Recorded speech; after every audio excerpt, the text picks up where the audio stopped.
right, welcome back, and thank you so much indeed for staying with us here on Morning Live. Do remember that Leanne is still having that special conversation with the Minister of Finance, Malusi Gigaba, as it is the morning after the budget speech. I said you may also become part of the discussion. Maybe you have questions or comments on what the Minister had to say in Parliament yesterday.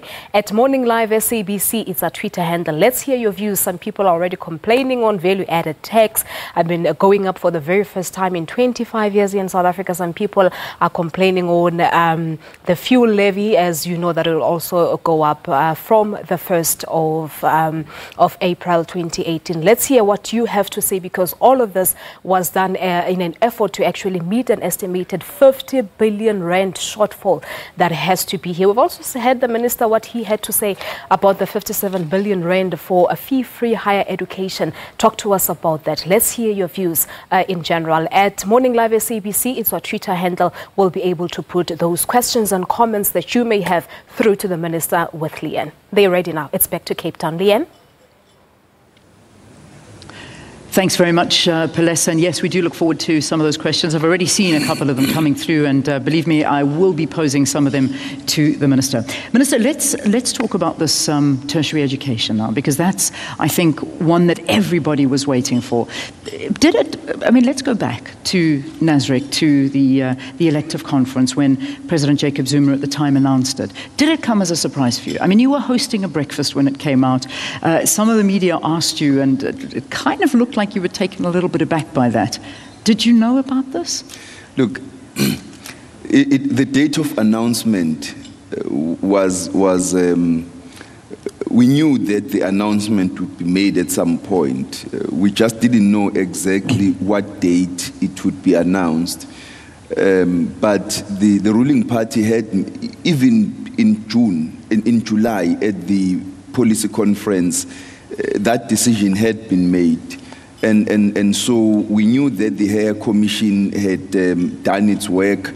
We were part of the interministerial committee that was working on what would be the proposals put on the table. We could have preferred a different way of handling the matter, as in allow the budget process to deal with, to process how we are going to arrive at the funding formula and the mechanism, and how we are going to implement it, so that the State of the Nation address is the platform at which the announcement is made. The budget process is quite a sensitive process. The investors and the ratings agencies, they watch very carefully how spending items are agreed to, especially your big items. They want to know how you are going to sustain your expenditure ceiling and your fiscal framework. So to make a big announcement right in the midst of a budget process is something that we at Treasury are very sensitive about. We would prefer that those processes are followed through right to the end. It's much easier to manage an announcement that's made at the State of the Nation address, because everybody understands that this process has gone through the budget process and all the consultations. But we also understood the pressure that the former president was under, because once the report had come out, he was under pressure to release it. But we knew that if he releases it without announcing his own preference as to what we are going to do and how we're going to implement it, it was going to cause another uproar. Yeah. And so we were caught in a tight situation. So yes, indeed, it came unexpected, though we had been part of the process, and we would have preferred the matter to be handled differently. It's all water under the bridge now. Yeah. We have to focus on ensuring that this milestone decision gets to be implemented in a way that the children of the poor and the workers of our country actually do benefit. Because what it does is to open up access to higher education and training to young people, not on the basis of class, but on the basis of merit. it breaks the cycle of poverty, because a parent who is unemployed will still be able to send their children to university. And that child, upon qualification, will break the cycle and the tradition of poverty in the entire family. And it changes South Africa the way we know it. And the future will be much better for us. But it does mean we have to go through the pain. Yeah. Because fee-free for the student is not fee-free for government and for the rest of the people of South Africa. So we all have to put in to make our contribution to pay for this, so that our children can have a better future. And certainly keep the level of tertiary education at a high standard, because we wouldn't want to see that drop, and that's the concern of many. We need to improve the throughput. We need to ensure that our children, as they go through university, they finish on time, they pass. The quality of education, of the learning process must be high, so that at the end of the day, we don't spend money educating people who keep failing and repeating. And I think we need to be blunt. We need to be very blunt, because this is a lot of money that the people of South Africa are going to pay to educate our children. Like I say with my own children, that I'm spending a lot of money sending you to school. I want you to pass. I'm not giving you the option to fail. It's the same thing that we must say to our students as they go to university. All excuses about this, that, and the other must just be shoved aside. They must focus on passing. Yeah. I'm going to start asking the audience, if you, behind the scenes, if there's the microphones, I can see they're at the back. If you can lift your hands up, and we'll get the mics to you, and then after this question, we'll come to a question from the floor. So if you want to raise your hands, we've got the guys that are watching, and they'll bring a mic to you. But Minister, there's, on the back of this dedicated fund, and I mean it's 57 billion rand, if we look at the numbers, has been allocated to tertiary over the next 3 years, so it's 12.4 billion going towards these first year students for 2018-2019. Many people are saying that this is to the detriment of many of the poorest of the poor when it comes to housing, when it comes to service delivery, when it comes to a lot of people that need that and are in a dire situation to give themselves a decent standard of life and living. But this is now being taken away from them. How do you respond to that? No, nothing has been taken away from anyone. The budget is a balancing between unlimited needs and limited resources. That's what the budget is. If we had the money to address every need in society all at once, we would have done that in 1994, believe me. The reason why you have a budget that keeps increasing, and even as we have delivered more than 3 million houses to more than 3 million households, we still are short of million more houses, is because our needs keep growing, but our resources are finite. So we have to balance.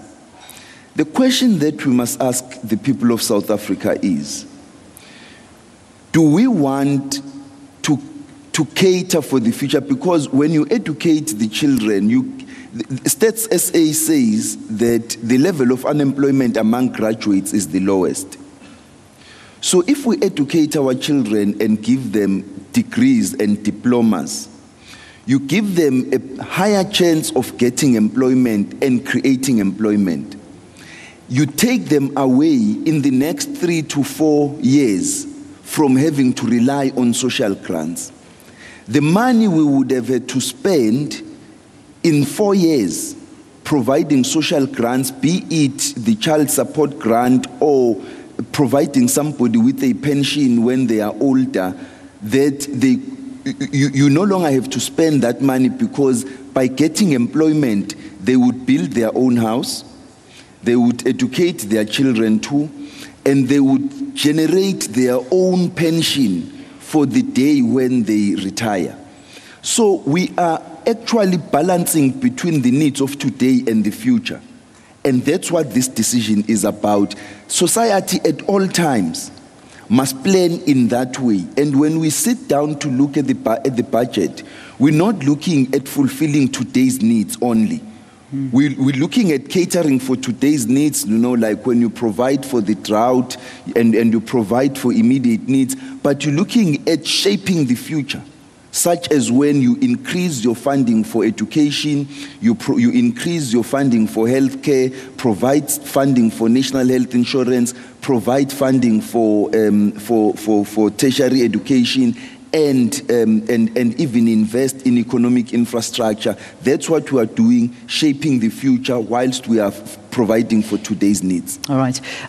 Let's go to the floor now and quickly see if there is a question. Have you a microphone? There we go. Okay. I can see our usher now walking to somebody just to pose our first question. So if you can stand up, sir, introduce yourself, and then, of course, give us your question. I think it looks like a student. One of our learners, which is great. Nice way to start. All right. Morning, everyone. I'm Tertian Kim from Tafels High School. I just want to thank the Minister for the free higher education. Because of this, me and my fellow classmates can go study. And my grandma is thankful for the extra 90 rand.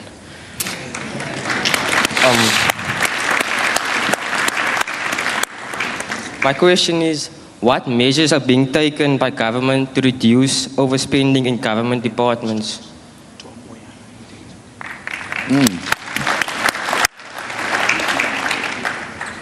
All right. Minister, you want to go for that? That's a very, very profound question, Tertian, because we face this problem in a number of ways. We took a decision in government that we are going to reduce the cost of compensation by imposing a cut on employment in government. But what other departments have done, they've already overspent on their compensation of employees' budgets. And that creates a risk to the budget process. But not only that, in terms of other programs, I know in provinces we are facing serious challenges with regard to overspending on education, on health, and other services.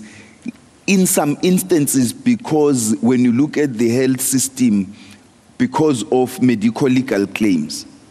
So there is an attempt by the National Treasury and the Department of Planning, Monitoring and Evaluation to develop a system to assist departments to operate within the budgets which we provide them and to penalize those that overspend because it undermines the budget process. So the issue that you are raising is a question that all of us, even in our own households, in relation to our budgets, have to look at. How do you ensure that you spend within your means and do not overspend? Because by so doing, you plunge yourself into an unnecessary debt. But we're not only looking at that, we're also looking at devising a system, as I announced yesterday, working together with the Auditor General, who was very happy that for the first time the AG was mentioned twice in the budget. We are working with the AG and DPME as National Treasury to find a way to cap irregular, unauthorized, wasteful and fruitless expenditure, because government could be saving a lot of money if we were just able to cap all that type of expenditure and utilize the resources in a manner that they are meant to. It could happen in some instances that it was necessary to spend money in a particular way, but the accounting mechanisms must be stringent enough to allow departments to spend money in areas which are necessary, but without spending it in a wasteful, fruitless, as well as in an irregular fashion. Yeah, indeed. All right, Minister, a lot of people responding, and as we enter into an ad break, I'll read one or two. Sipokazi saying, I'm happy the Minister is talking about free tertiary education. My niece, who got excellent marks at matric, mostly A's, is now owing UCT 137,000 Rand. His mother earns 5,500 Rand. Instead of him concentrating at his study, he's now worried about how to pay for those university fees. So that's just one of the responses that are coming through. And here's another one from Yana saying, how does his budget serve the people who had to drop out of university due to cost, yet now they must pay for others to go study whilst they don't even have jobs and have been unemployed for years? Let's pray for the forgotten generation of the 1980s. That's Yana writing to us at Morning Live SABC. Continue to send in your comments and your questions, and we'll put them across to the Minister as well. Very quick break. We'll see you again after this.